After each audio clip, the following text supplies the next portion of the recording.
Hi, everybody. This is John Heller, and I'm going to do my take on the Super Bowl. That was a very fun Super Bowl game, and I enjoyed every bit of it. And fans got what they wanted, a Patrick Mahomes and a Tom Brady Super Bowl. It was fun while it lasted, but I expected this game to be a high-scoring game. But it turned out to not be so high as I expected. My dad actually predicted that it was going to be a low-scoring game, and he turned out to be right.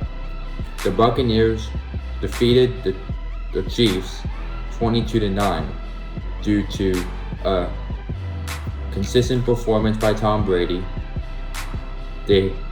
Rob Gronkowski had a phenomenal game, as well as Mike Evans and Chris Godwin making a few nice catches.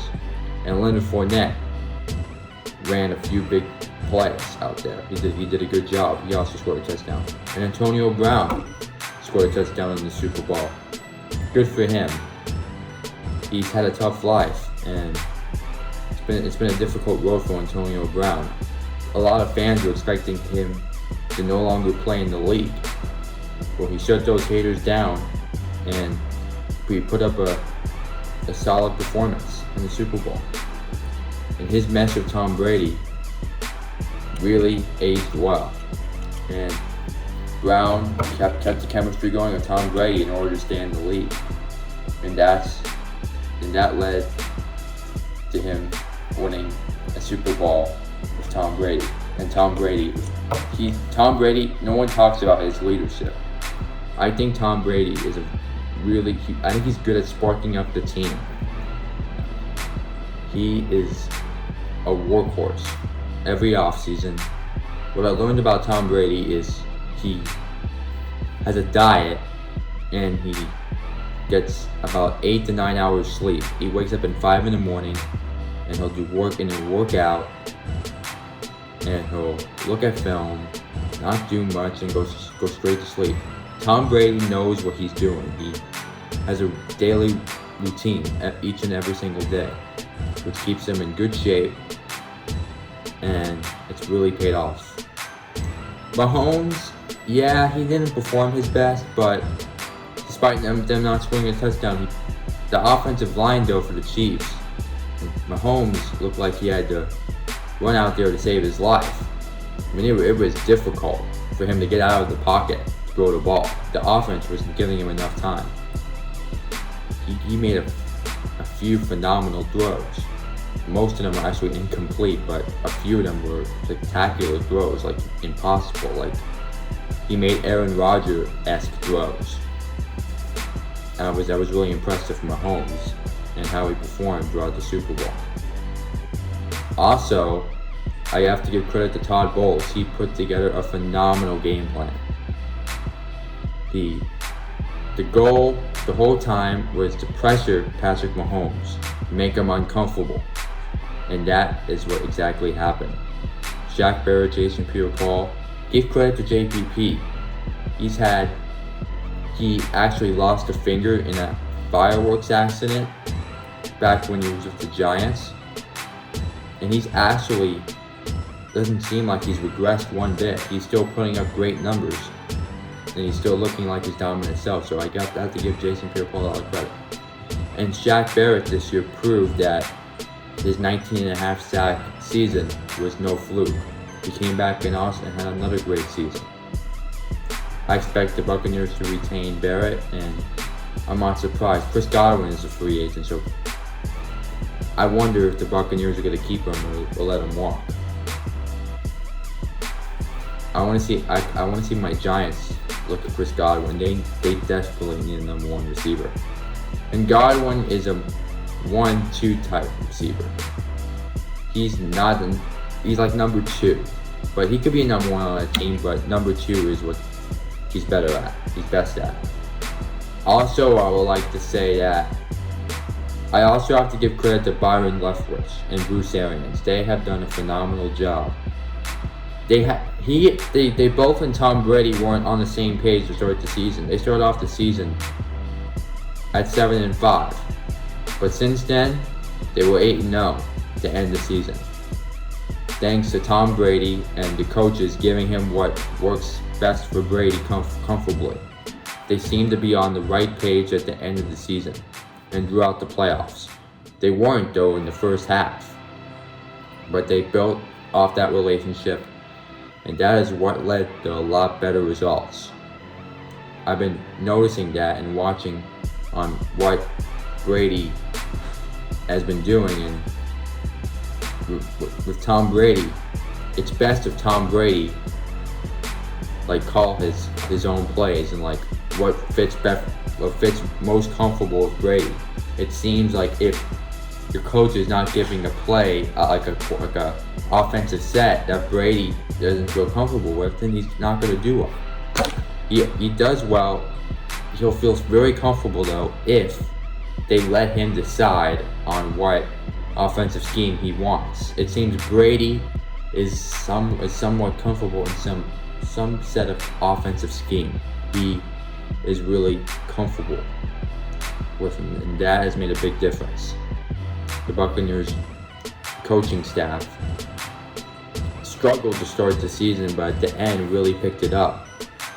And Todd Bowles, he was getting a lot of criticism when the Saints shut out the Buccaneers 33-0 during the season. The Buccaneers were getting a lot of fans were not expecting them to get to this point. And they had a great run. They beat the Washington football team, who actually almost put up an upset. They beat a really good Saints team with Drew Brees, but he's over 40 years old. I'm hearing that he's expected to retire. So good riddance, Drew Brees, and you also had a wonderful career. So I have to tip my hat to Drew Brees on a phenomenal career. And they beat a 13-3 Green Bay Packers squad under Matt LaFleur, who is a great young coach, but during the playoffs he seemed to not been making the right decisions. Especially again, I like the fact that they got rid of Mike Petit. Their defense has not done a good job to hang on with anyone, despite the Packers not giving Aaron Rodgers a lot of weapons. They've always been drafting defensive scheme players in the draft, in the first round, all the time. And in the playoffs, they're not doing their part. They're not giving Rodgers any help. Rodgers still is putting up good amount of points, but the defense isn't doing its job. So they have to focus more on giving Rodgers more weapons.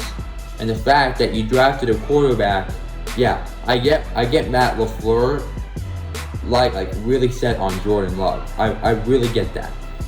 But why draft a young quarterback with Rodgers in his final couple years? I think he has 3 more years left on his contract. And the Packers seem set on the future right now, in a win now mode, looking to win a Super Bowl. Instead of giving Rodgers some weapons, I think the Packers should look into trading for Odell Beckham this offseason. The Packers need a number one.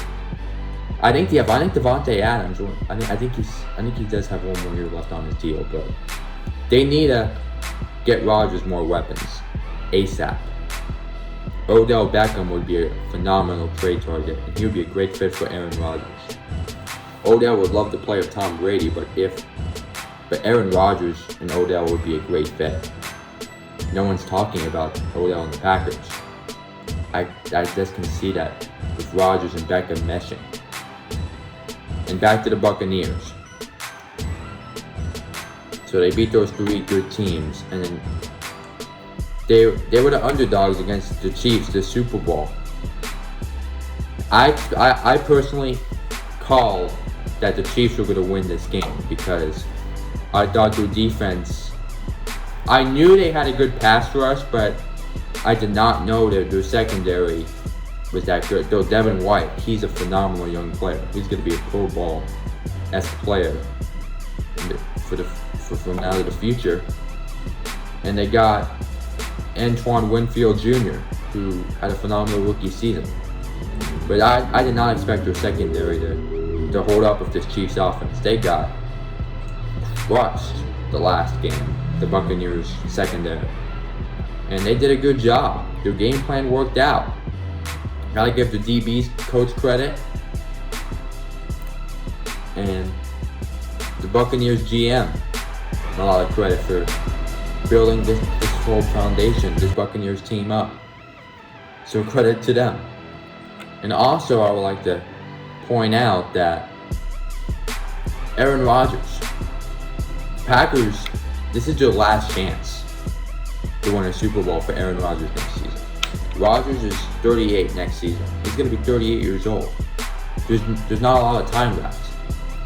And if Jordan Love, they're set on Jordan Love for the future, and Rodgers is getting old now. I think Rodgers can hang in there, and Rodgers was their most valuable player this season. They gotta build around Rodgers and give Rodgers weapons in order for the Packers to be a Super Bowl-esque team next season. I think the Bucs will be back, but the NFC is full of surprises. You never know what's gonna happen. The Packers do have Devontae Adams, but they could add more weapons. That's all of Aaron Rodgers' weapons, and they do have a good tight end as well. I don't know his name, but he's good. They have a good tight end. Also, I want to point out that the Buccaneers were the first team in NFL history to win a Super Bowl at their home. It was glad to see that someone finally won in the Super Bowl at their home turf, which is great to see.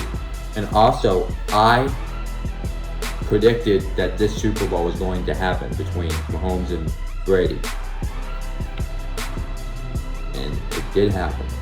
My prediction became true. And I don't worry, Chiefs fans. Your team's gonna be back next season. Don't you worry. You didn't put up the performance that you expected, but I expect the Chiefs to be locked and loaded for next season. And I would consider them Super Bowl favorites. And that is that. Heller out.